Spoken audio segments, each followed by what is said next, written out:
Hey everyone, what's going on? Double game review time. This one goes out to you, Knoxville. You know who you are.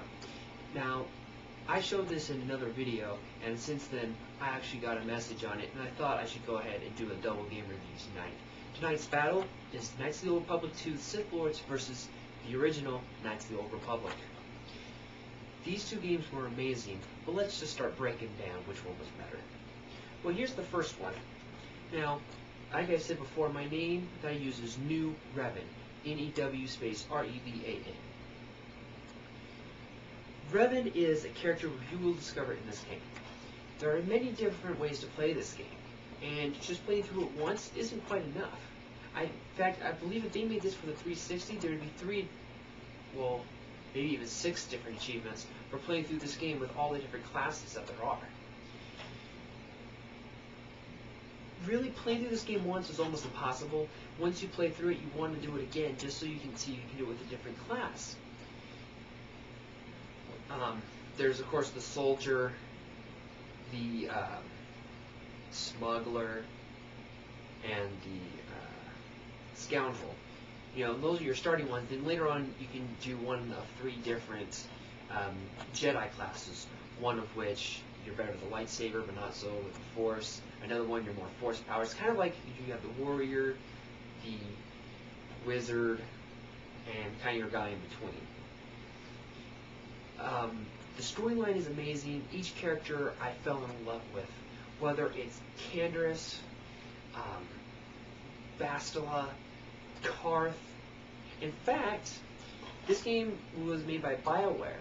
The man who voices Karth Onasi is the same guy who voices Kaden in Mass Effect. You might remember my game review for that one, and my stance on it when Foxby's attacking. I just love this game. I mean, whether you play as male or female is just phenomenal. The storyline is great. The characters are fun, funny. I mean, it has everything that is true Star Wars. It can be light. You know, there's a lot of fun, joking moments in it. It can be dark, where it is just really depressing and you really want to fight through.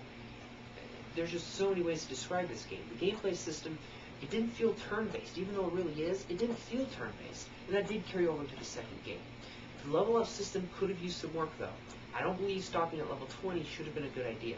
By the time I level up at 20, I felt I could have at least gone to level 22 or 23 if I didn't use a special little trick I found to level up early. I definitely felt that you should have been able to go higher and not hit that cap. Overall, I have to give this game a 9.8. This is true Star Wars, people. This is true Star Wars. It is Star Wars in every essence. The characters, the worlds, the way things are, the philosophies. It is a true Star Wars game. I can really say that. If they were to make... This is pretty much a Star Wars film, okay? If you were to ask me, I call it Star Wars Episode 0.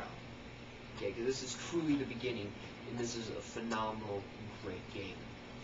Next up was its predecessor, Star Wars II Knights of the Old Republic, Sith Lords. I know I said that wrong, or Star Wars II, Knights of the Republic 2. Anyways, moving on.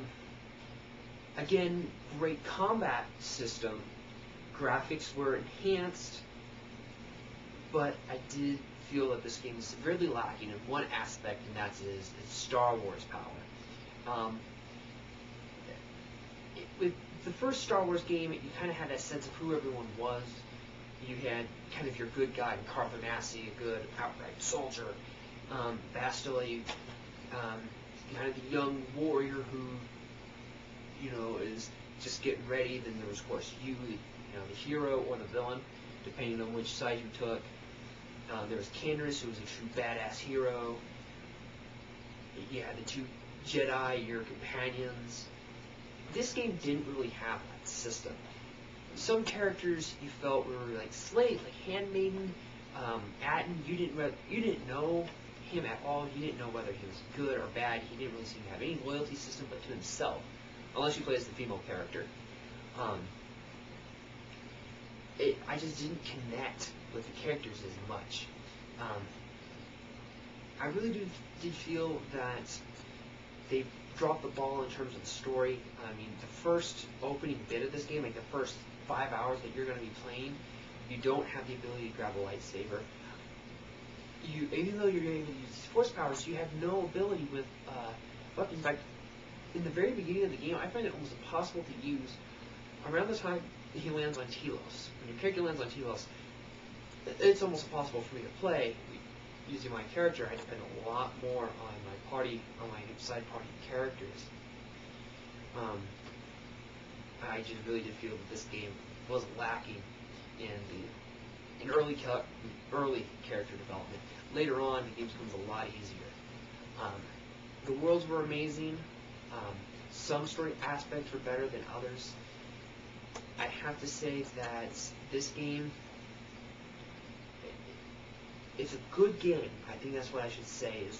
Is KOTOR, the original Knights of the Old Republic, was a great Star Wars game. This was just a great game. It had a better level up system and a better upgrade system and a lot more to upgrade, a lot more powers, a lot more strength. So, pretty much, if you wanted a great game, I would say take the upgrade system and gameplay system from this one and put it in the first one. But the first one has a lot better replay value. So, here we go. 9.8, 7.9. An almost 2-point difference. It really just did fail. It was very buggy. There was a lot of parts that were cut, and you can not only tell that they were cut, but they kept S's, they kept voice lines, they kept like open scenarios. There's an open plot point on there that is still open, but the whole world was cut, and this mission is never to be completed. It was rushed. It's somewhat obvious. It's very buggy. However, this is a great game. I would suggest renting it, but it's the original Xbox. There's not many rentals left. I would suggest everyone buy them because they're relatively cheap now. This one I'll never get rid of. I mean, we can go to the Xbox 5000, in 60 years from now, and I'm still going to be playing this game. Knights 2, not so much. I think I'll probably end up selling this one off eventually. So everyone, there you go. Knights 1, Knights 2. Knights 1 takes the victory tonight. Now, I'm also doing this review not only for you, Knoxville, but for people to understand. My name is NewRevan. Revan is the Dark Lord of the Sith you are introduced to in this game. Now, he's not the villain. You'll understand what I mean. Overall, I think that both games were phenomenal. Like I said, the gameplay structure of the first one makes it replayable, but the characters and just the way things go in the first one is so much more fun. I think that's true. The point of this is the fun factor is so much higher in this than it is in this. This was made by Obsidian, a different country than this, a different company than the one that made this. This is BioWare's product, and BioWare is truly elite. And it's unfortunate that they were bought out by EA, but this might give the small BioWare sector of EA a lot more resources and will hopefully make any future Knights of the Old Republic games even better. Although it's unlikely that we're going to see one soon, since Force Unleashed is the main focus of LucasArts right now. So everyone, there you go. Knights 1 beats out Knights 2. I hope you enjoyed this one, and if you see any videos in the near future that have my lightsabers up on the wall, it's because I never, I filmed those before I filmed this, even though this is going up first. Later.